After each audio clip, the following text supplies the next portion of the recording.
When I think about principles, instead of thinking about the sort of hard and fast rules, I think it's important to think about the values that you hold as a leader, that a company holds, or whatever it is that you are leading.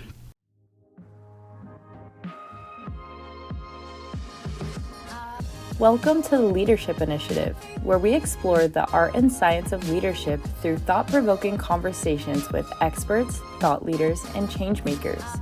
Whether you're a seasoned leader or just starting out on your leadership journey, this podcast is designed to provide you with the tools and inspiration you need to lead with purpose and make a meaningful difference. Welcome to the Fisher Leadership Initiative podcast. I'm Jen Shanahan. Today we have Christa M. Johnson. Christa is an associate professor of teaching in philosophy and assistant director of leadership studies at The Ohio State University.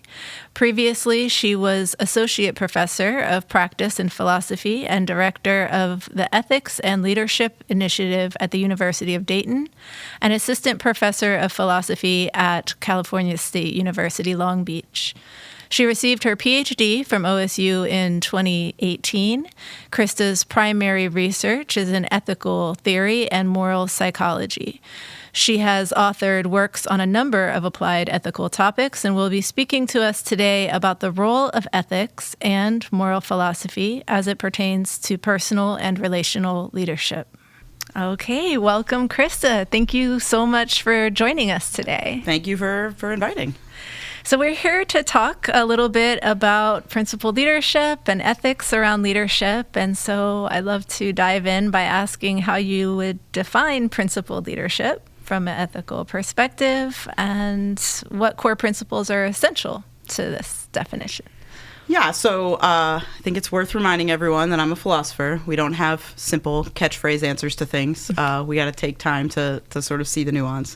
And I think for me, it's helpful to start with what I think some people think principled leadership is that I maybe disagree with. So I think some people think, you set your principles, your set of rules that you're going to abide by, and then you do that, right? Principled leadership, you have the principles, you stick to them. And I think the problem with that idea is that it ends up scapegoating the principles a bit. When you have a tough decision, you say, I'll just stick to them. And you don't have to think that hard about them. Someone asks you about it, well, I'm being principled. And it's sort of a set it and forget it. It's efficient. But I don't think that ethics is necessarily efficient. And so I think you lose a little bit when that's all you think about. And so when I think about principles, instead of thinking about the sort of hard and fast rules, I think it's important to think about the values that you hold as a leader, that a company holds, or whatever it is that you are leading. Figuring out what is it that drives you? What is it that you care about? What is it for? What is defining of you as a person or your company as a company, such that if you acted against that, we'd sort of be like, who are you anymore, right? You can pick your favorite company that it's just sort of, this is the company that stands for sustainability. And if they acted in a certain way, you'd be sort of confused and shocked and distrustful. But another company doing that, maybe you're not pleased with it, but they hold different values. So I think it's really important to figure out what your values are as a leader, what your values are of what you're leading. And then principled leadership then, for me, is not 100% always sticking to those, because you're going to have values that are going to conflict. Yeah. And so I think for me, it is keeping those things front of mind in all of your decisions. It is always recognizing how your decisions will affect those values, both the sort of identity forming ones and, the ones that are sort of who you want to be in the world, what drives you, and thinking about whether you are supporting those or harming those values, and then grappling with that. Because again, sometimes you might have to make the tough decision that isn't sort of in the immediate helpful for your values, but that maybe in the long term is what you needed to do in order to sustain. So principled leadership is just never losing sight of that for me. Yeah. A lot of gray areas there, in the sense that we've got our personal values, our team values, our company values, and then we have change. Yeah. So there's a lot to think about there. Yes. Which is, again, why I don't like the principles because they feel like set it and forget it. And then they don't necessarily evolve. Yeah. Right. Yeah. And it's sort of, okay, we'll have a team meeting a new thing came up. Let's invent another one. But if you have sort of, well, why do we even have these rules? Right. And the values, I think, help define what the rule should be as things develop, as new, I don't know, technologies come in, as new issues come up and arise. If you've got the sort of kinds of more, I mean, it might sound generic, but it is at the core who you are as a person, as a team, as a company, then applying them to the new thing is a lot more straightforward than you might have thought. Right. Yeah. Do you think there's a role for frameworks? Is there a specific framework that you think might be a good catalyst, let's say, for a new team or something like that? So I think to talk about ethical frameworks, I have to explain ethical frameworks. So again, we're going to do a tiny bit of Ethics 101. Okay. So there's like a big 3 set of ethical theories that people usually introduce. There's some others, but we'll do the big 3. We only have so much time. So you start with utilitarianism, which sometimes is also called consequentialism, but views that think that we should be focused on the consequences of our actions, right? We should always be trying to, whatever we do, look at what the results are going to be and try to sort of optimize, right? Make sure that the actions we take lead to the most good, right? If you're thinking about your values, what's going to sort of promote them the best. The problem with that, the dark side of utilitarianism, is it might be that in this case, lying or cheating and stealing is going to best sort of promote our values, especially if you don't have a value against those things. And so then you have deontology come in, right? And so deontology is the second of these, of the 3, most famously sort of articulated by Immanuel Kant. And here's your more rules-based ethics, right? Should I lie or cheat or steal in order to do what we want? No, because we have rules against that. You're not allowed to lie. You're not allowed to cheat. Even if it would lead to more good, we can't do that. Number 3 is your virtue theory. That's the stop thinking about what actions to take and who do you want to be as a person? Who do you want to be as a company? Who do you want to be as a team? And there it's about cultivating certain kinds of virtues. Not do I lie or not, but I'm an honest person. What would an honest person do?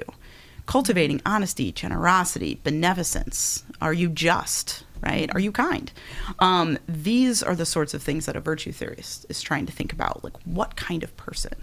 And importantly, especially if it's sort of Aristotle's view of virtues, these things are all means between extremes. It's not tell the truth every single time, no matter what. Right? It's having the wisdom, phronesis, if you want to go Greek, to sort of know when and how much and to what extent to be a certain way, right? Okay, so why all 3? Because I think you kind of have to have all 3. Okay. Virtues, I think it's just very obvious. At the leader level, at the team member level, at the company, what are our virtues? It kind of goes in hands with values. Like who are we? What do we want to be? On the utilitarianism deontology front, there are some leadership ethicists who think, if it's the ethical framework for the team, it's the ethical framework for the leader. Leaders are not special when it comes to ethics. And I hear that. But there's this idea that some have thrown around. I think I'm most familiar with Terry Price starting to deal with this. He's at the Jepson School for Leadership. And I don't know if he got it from John Rawls, but that's what I think of when I think about it. But it's this idea that you've got sort of 2 concepts of rules. There's what the rules are and enforcing them, which feels deontology, but there's sort of the conception of why do we even have rules? What are these rules for? Should we even have a system of them? And the idea here is that the leader kind of needs to be thinking utilitarian a bit. They need to be seeing the big picture. They need to be picking their head up and saying, okay, how do we set up our company, our team? How do I set the rules, the agenda, the goals for the future so that we can best achieve those values that we have, right? But then that sets the stage for sort of a set of rules, more or less, that then the team needs to follow, right? They need to be deontological thinking. They can't say, oh, well, this one time if I break the rule, right, then it's going to work. No, that's the job of the leader, is to see that way. Now, the team member can go talk to the leader. Leaders should be open to the fact that these things might need to evolve. But it's kind of thinking about sort of the legislature and the judiciary. We have this sort of set of governing rules, but the judge can't just go now rogue, and they need to enact them.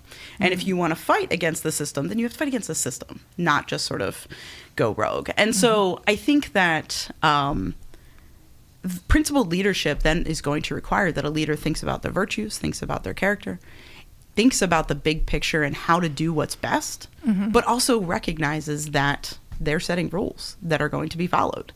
And also setting a culture to, while I'm doing this thing and it looks like I'm breaking rules, you need to follow them. And I know that looks hypocritical, but this is why. And if you have an issue with the rule, you know that I'm willing to make changes, so talk to me, right? So I think it's that combination. And of course, some leaders are going to be in the middle. They're going to have to sort of be playing by the rules of the higher company while setting the agenda for their team. So that's, again, why I think you need both. Yeah, absolutely.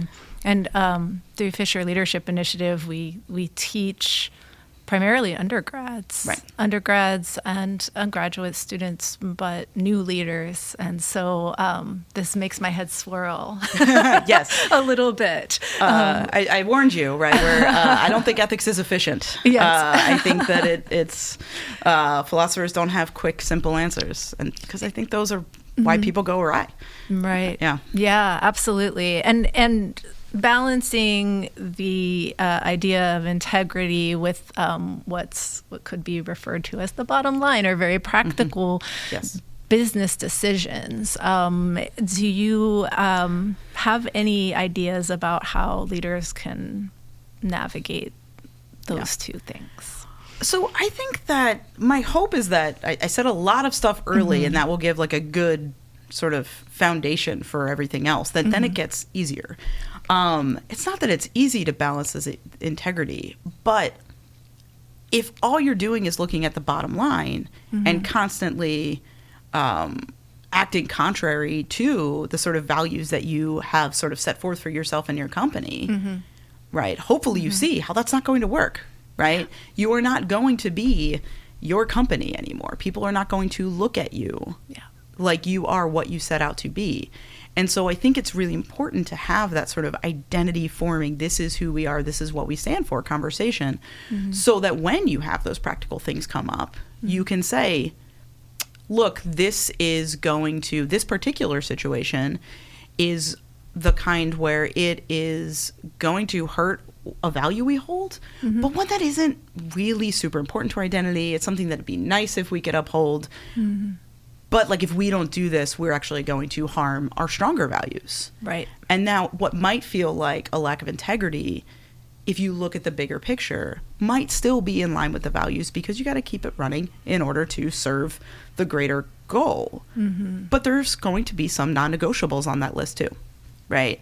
And so having had those conversations with yourself, with your team, with your company, allows you to hopefully figure out, when is it that we need to bend a little because this is going to matter more, and when is it that this is going to change who we are?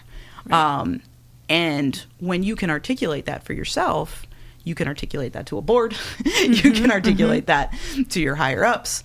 And honestly, this is again why it's important to have your own. And if they look at you and say, no, we want the bottom line, then you say, and this is the hard one, you asked me to run this group, this company, and this is who we are. And if we are not that anymore, then maybe I'm not the person anymore. Yeah. Or maybe you are. Again, you have to know yourself, know where you can sort of change a company or where you can't, right? And that's a lot of self-reflection. But I think that having this not just black and white, here's the rule, and you have a lack of integrity every time you go against it, is a mistake, right? So do you think individuals then would benefit from having almost a hierarchy of values when you have these difficult decisions to make? Yeah, I mean, I think that kind of happens naturally. It's sort of, so when I do core values assessments with my students, the way we do it is we start with this giant list of like 100 values, and then we slowly narrow it down. And that's almost in some sense, I think, thinking about the hierarchy, because it's sort of, okay, what speaks to you at all? Okay, now cut that in half, now cut that in half, now cut that in half. And in a certain sense, it's not that the things that they cut out don't matter. Yeah. Right? They do matter to them. But then we're also trying to get at the, like, okay, these are the non-negotiables. And so I think that, you know, in this conversation, I am not trying to push a certain set of values, right? I'm trying to say, figure out your values and we'll go from there. Are there ones that I prefer? Sure. Are there ones that I think every company should have as non-negotiables? Probably. But I think that that needs to be sort of figured out. I think you could be an unethical but very principled leader, right? Very true. Depending on what those values are. That is true. And I still want to call them values, even if they're because it's what you value. It is what drives you. It's what matters to you, and so that's still a value, even if it's not, you know, the most ethical. So I think there's, you know, it seems like there's also wiggle room there in definitions of what the word means that you've designated your value to. Absolutely. So I want to talk a little bit about moral courage, how important moral courage and principled leadership is, and how leaders could hold themselves accountable to ethical standards in these high stakes situations where they really have to pull to something that may or may not be easy for them. Very important. So, yes, I think that courage is key. I have done there's a leadership day at the STEM school in Dayton that I've done talks for, and it has always been about integrity and courage. I think that it is crucial because it's not easy to figure out what the right thing to do is, given your values and everything else, but it's a lot easier than actually doing it. Yes. Right.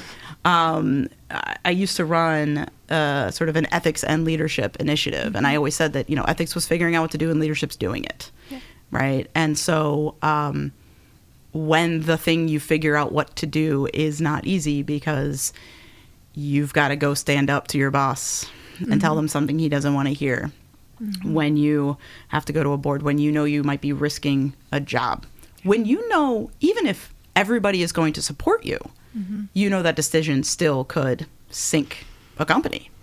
I mean, that's not easy. No. But I think while that takes courage, my hope is that having this background where you have really grappled with who you are, who your team is, who your company is, what those values are. You have not taken these decisions lightly. You have thought out why it is, in this case, we have to make that hard decision. While it still takes courage, that hopefully gives you some confidence too, that you know. Because at the end of the day, you also have to live with yourself. And imagine if you make the other decision and it goes awry. Now you feel guilty because you made a decision that you didn't feel good about ethically, that didn't feel like it aligned with your values, and it went awry, right? Or maybe it doesn't, but still, you've got to go in and day out and think, oh, I guess I'm this person now, right? And living with that, I think, is tough. My students all the time, they almost define what they should and shouldn't do on the basis of what would make them feel guilty. And while I think that that's, you know, needs to be refined, I do think it's a powerful motivator. There is something real about your gut, right? I work sometimes in moral emotions, right? They're real. And guilt is a signal of wrongdoing. And so I think for me, in those moments of, can I really do this? Like, I am terrified. This is so scary. Sometimes the best way to sort of garner that courage is to say, could I live with myself if I made that other decision? And also, again, knowing that this is the right thing, doing the work ahead of time, where you are not doing this lightly. Yeah. And I think finally, too, knowing that if this company doesn't value that, another will. Right. And you will be able to walk into the next interview when they say, why did you leave that job? What happened? Yeah. NDAs aside, you will be able to say something, at least vaguely, about the fact that you did what was right. And then you will find a company that holds that value too. And that's why it's important to have yours and the company's in mind. Yeah. And that's a really important message, I think, for young leaders, because it can sometimes feel as though the offer on the table or the environment you're currently in is the end all be all. It's absolutely not. So when we teach leadership, we teach influence techniques, things like charisma, and they are techniques, they are tools. Sure. And they come with responsibility because they help you to learn how to, sway the crowd. Sure. How should principled leaders ethically manage such power, especially when their decisions impact vulnerable populations or people with competing interests? Yeah. So I feel like I want to kind of respond to this in two parts, the sort of influence techniques and the vulnerable populations part. So I think that, and a lot of times when people think about ethical leadership, when they think about this part of it, right, this idea of influencing in techniques, a lot of times people can get caught up in like sort of the soft techniques versus the like harder techniques. The like we all can agree that like bullying people into it is bad, right? But I think what sometimes goes unnoticed, and I think you were getting at it, so I don't think it's unnoticed by you, is that the soft techniques can also be problematic too, right? This like you got to see how they tick and then figure them out, and then I mean, better to do that, but also if you are doing it to convince them to do something that they don't really want to do, something's gone wrong too. And so I think that when I think about influence, I think about the idea that leadership is complicated because you need to get people to do what you want them to do. Like that's part of it. You need to get them to do the thing. Yeah. But when you say it like that, it sounds a whole lot like manipulation and something you're not supposed to be doing. And so for me, what the responsibility of a leader is to make sure that you are trying not just to get them to do what you want to do, but to see the vision and to have them want to do the thing you want them to do. Right? So there's this Kantian idea about how we're supposed to like respect people, that everyone has their own sort of rational autonomy, their own sort of goals in life, that their own ends, as he calls them, that drive them, that they want to do, and we have the autonomy to try to fulfill those. And sometimes what's wrong is when people sort of ignore the fact that you have your own goals and ideas and vision, and we just sort of use people as tools to get what we want. That is the problem. But of course, he always is very careful. It's like, we do use each other, though, and that's not inherently wrong. As long as everyone's on board, as long as we're all sort of consenting to this. Right. And so I think when it comes to the sort of responsibility of influencing, it has to be that we are cognizant of the fact that our team members, our group, our stakeholders, they've got their own visions, their own goals. And it's not just sort of like, okay, you have that goal. How can I make you do this thing instead? It's, you have that goal. How can I help you see the goal of the company? How can I see the goal of the team? How can I see so that you start sharing these values and these visions? And now I can help explain and do the things and get you excited about doing what it takes to get to the thing I need you to be doing. Right? And I think even if they don't see, okay, all right, I see your vision, I'm on board, I don't see why we're doing it this way, I feel a lot better about that version. Yes. Because at least there's still some paternalism there. There's still like, trust me, it's gonna, it will get there. Trust the process. But if they're on board with where the process is supposed to end, right, that's okay. Right. If all of a sudden they wake up and they're like, whoa, what did you have me do? Like, I'm not comfortable with where we landed. That's when I think that something's gone really wrong. So that's the first half. That's the that's really techniques. clarifying. Yeah, and thinking about that mutual benefit and how to foster that. Mm-hmm. Yeah. As far as vulnerable populations, competing interests, things like that, I think it's hard because, right, think democracy. It's like, majority wins, but also we care about the minority. And how can you hold both of those things fixed? Right. I can't tell you without a specific situation, without knowing a whole lot, like in this particular instance, which way should you go? Mm-hmm. What I want to sort of drive home, and again, it's that idea of keeping your values front of mind in these decisions. Mm-hmm.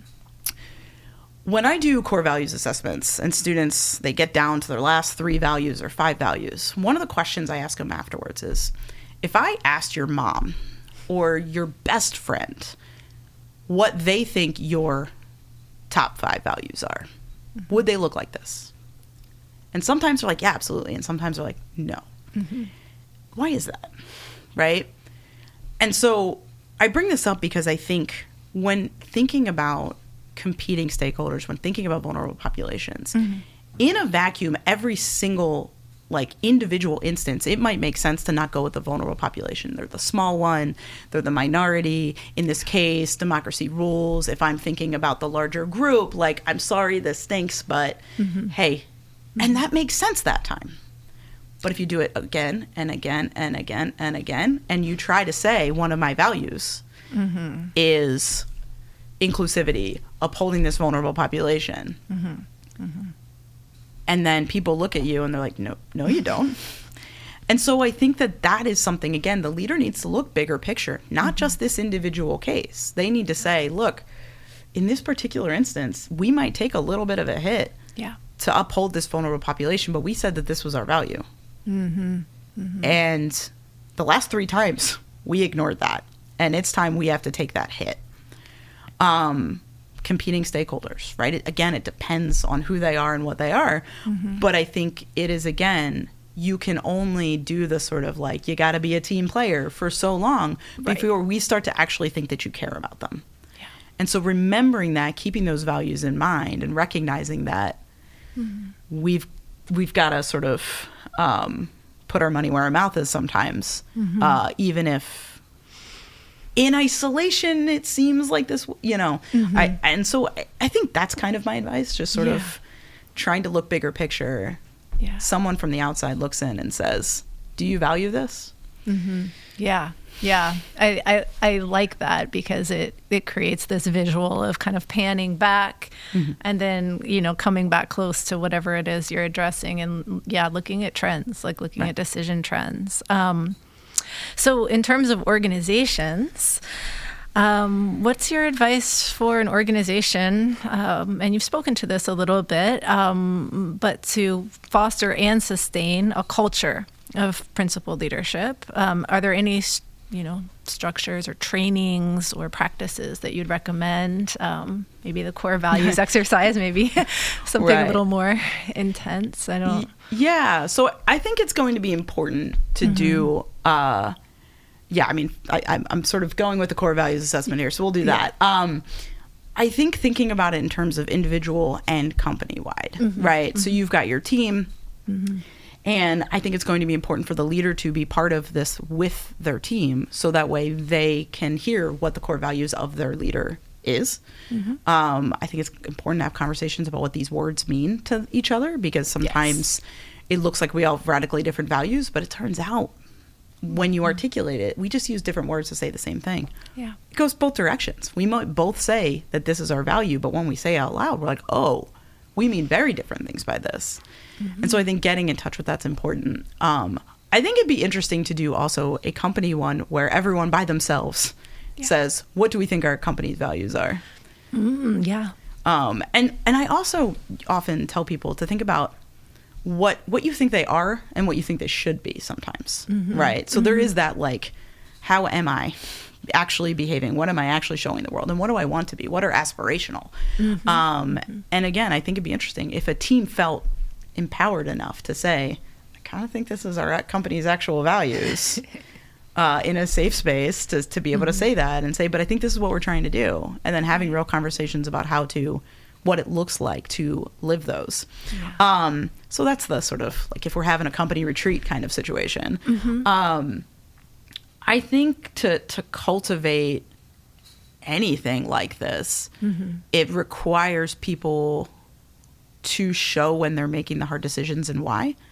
To sort of make sure that you're articulating when it looks like you are acting contrary to one of the values that you just spent a weekend retreat saying that you cared about. I think anytime you make a decision like that, it needs to be clear the ways in which it is actually upholding something or isn't. I think it's very important for leaders to not just be like, okay, I set the agenda, here it is, but to help their team members see the ways in which they think that it's going to be upholding those values, right?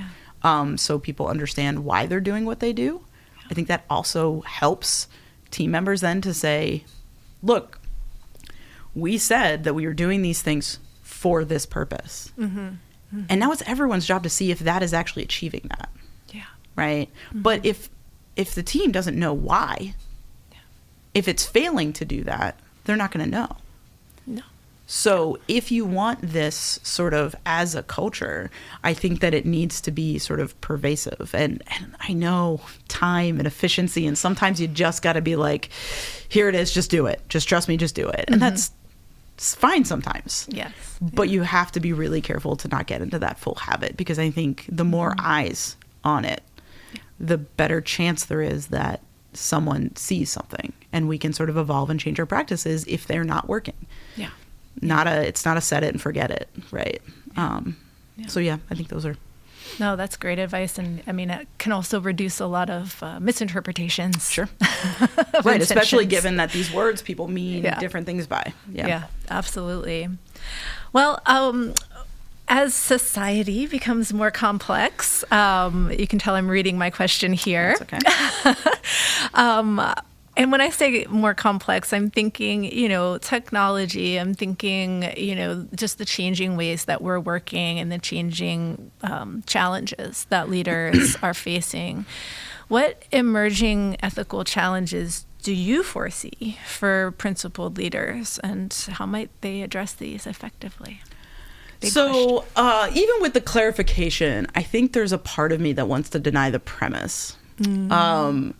I think that every generation thinks they're more complex. And I think that there's a way in which they're different. And I think what happens is that the previous generation had really complex things that we now think are simple because that generation grappled with them and they were complex given what they had. They've solved that. Right. And now new problems emerge because the old ones were fixed. And so now we see the new issues and we think that they're imminently more complex because we're in but the next generation is going to think whatever we think is complex is simple. Because we will have spent the hard work to deal with it. I'm not saying it is simple. I'm saying that it's complex, but not necessarily more so. Now, why do I say that now? Because I think denying that premise is really important for how to deal with that fact, right? Because I think we have a tendency to think because this is new and different and more complex, there's no lessons to be learned from the past. They don't know, right? They had it easy. Now we're dealing with this kind of thing. But there was factory automation, and now there's and people lost jobs, and now coders are worried about losing jobs because of AI. It's different, but kind of the same, right? And in the classroom, right, we have a different kind of cheating. But guess what? It's still cheating, right? It's different. It feels harder to deal with, but at the heart of it, you still have some of the same base issues, which is how can we teach students to want to do the work? Not how do we detect it and police it? Yeah, that's going to be different and maybe more complicated to detect and police. But to prevent it, it's the same question, right? And so I say this because I think that there are going to be new and interesting and different kinds of issues that arise, right? With technology, with the fact that we solved a bunch of other things, and so now we have new things to worry about. But I think when we get in the pattern of this sort of hubris of thinking that we are unique, then we try to reinvent the wheel. And instead, what leaders need to be doing is learning from different fields. They need to be learning from leaders of the past, right? They need to be learning from leaders of different cultures. They need to be learning how it's been done so that they can see what works and doesn't work with their new and different thing. Right. It's not to say that they went through the same thing, right? But the more you learn about what has been done in different places and different times, the issues that have arisen, and the more you know about your particular instance, then you can see where it overlaps and where it doesn't, where you can learn the lessons of what went well and what went poorly in the past so you don't repeat those mistakes. And you can carve what might be a unique path forward, but it's not necessarily brand new. You don't need to invent the wheel. This stuff has been done. So I think that, the best leaders are the ones who are a bit more widely read, right? That have maybe an appreciation, dare I say, for the liberal arts. There is a lot to learn outside of just the sort of narrow track of business, right? Absolutely. And I think that if you look at leaders and you look at their degrees, they're all over the map, right? Business I think is a really important thing to go in there and have an understanding that goes beyond just, I know what my problem is, right? Yeah. It speaks to how human nature really is something that carries forward in variety of circumstance, variety of time, era. Yes, we have technology, but it's technology. And at one point in time there were no tools, and now there's tools, and Exactly. and then there was no automation, then there was no electricity, and all of those. We're always going to be adding to the next thing. It's tough, right? Because I grew up at a time where technically there was internet, but not publicly available internet until there was, right? We didn't have a computer until we did. And then I went through that generation, and now we're at AI. And so I could see there's always something new. And it's really hard for young leaders to know anything other than this moment. But I promise you, there will be something else. It's your job now to fix this one. Right. But it wasn't so simple when we fixed the last one either. No, Imagine going from no internet to internet. Right? That is true. I was right there with you. So, I do think, we don't want to ask the past generations anything. But so just learn it from a book then. That's fine. Come to the history of leadership class, right? Come to the ethics and leadership class, right? Absolutely. Think about that double major. We've got it. There we go. And I think you'll walk out having a much stronger sort of understanding of a broad range of ideas that will help you sort of, it will teach you how to be a learner. Right? Learn how to learn. So that way you are open to different ways of thinking about these things. And I think that that's what's going to best set you up for whatever new thing arises. It will be new. Yes. And I'm not saying it's not complicated. It's just maybe not more. And that's okay, right? Yeah, absolutely. This human condition is never boring. No. We've got that going for us. It is not. So is there anything that I haven't asked you that you'd like to discuss? Maybe about the leadership major? Yeah, I think that's a good idea. So I am sort of co-directing or associate directing the new leadership major in the College of Arts and Sciences. And what that major is trying to do is have sort of a very multidisciplinary approach to leadership with a core in the liberal arts. There's a history class, there's an ethics class, there's a class that right now is in women and gender studies, but it's diversity. So it might be that there are other departments that get in on that too, and then a practice of leadership where you've got organizational psych, or you've got political, or there's actually a leadership at the arts class. And then there's a bunch of different tracks where you take skills classes and content classes. So that way, if you're doing, we have a business track, but we also have sports leadership or leadership in the arts or urban or political or science and innovation. So the idea is we want you to have this core, but also then track out to get sort of skills and understanding of your particular field. Nice. There's a capstone. But the hope is that we can sort of just fill out some of these gaps. The College of Arts and Sciences is huge and has so much to give. And it's just a matter of saying, you know, we think future leaders would really benefit from, as I was just saying, having an understanding that allows them to sort of open up their minds and have a background in all of these ideas. Because I think some people, and it's not at the business school, but I think some people just think, you know, it's you put in your time and you move up, right? We don't even teach leadership. You kind of learn on the job, and or some people think you're just natural leaders, and that's it. If you're not naturally, that's it. And I think that leadership is a discipline. Absolutely. And it's one that I think a lot of leaders could benefit from engaging with. Absolutely. To set you up, because while you are going to be taught how to do a lot of things, you also need to be taught what to do when things don't go exactly how you were taught. Right. And so the idea behind the sort of liberal arts space is giving people that flexibility, that sort of experience with critically thinking about how it's been done before and in the future, giving you more than 10 minutes on those ethical theories, to help you figure out how to grapple with it. And hopefully also engage with people who are interested in leadership in all sorts of different areas, which I think is really interesting, right? Absolutely. Having the person who's interested in sports leadership talk to the business person. Having the person who's interested in opening an art gallery, right? Talk to the poli-sci guy, right? Like, I think there's something nice, and that's what the sort of the capstone's trying to bring everybody from all the different areas together, and see the ways in which it's unique and it's not to lead.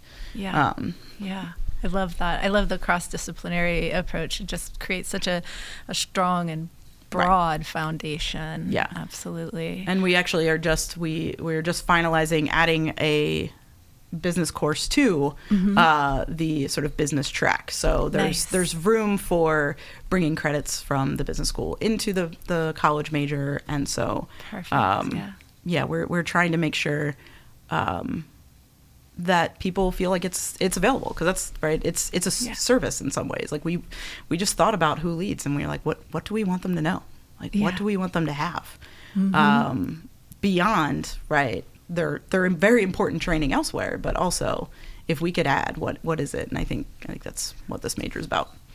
Wonderful. Well, Christa, I've enjoyed this so much. Thank you for spending some time with us and chatting with us about all things ethics, principled leadership, and beyond. Yeah. Thank you so much for having me. And remember, I taught you how to be principled, but not necessarily ethical. Make sure you have good values. Yes. We can come take my class. We can talk about that. All right. Thanks again. Thanks. Thanks again for listening. This podcast is presented by the Max M. Fisher College of Business at The Ohio State University. For more episodes, find us on Apple, Google, or podcast.osu.edu/leadership initiative. See you next time.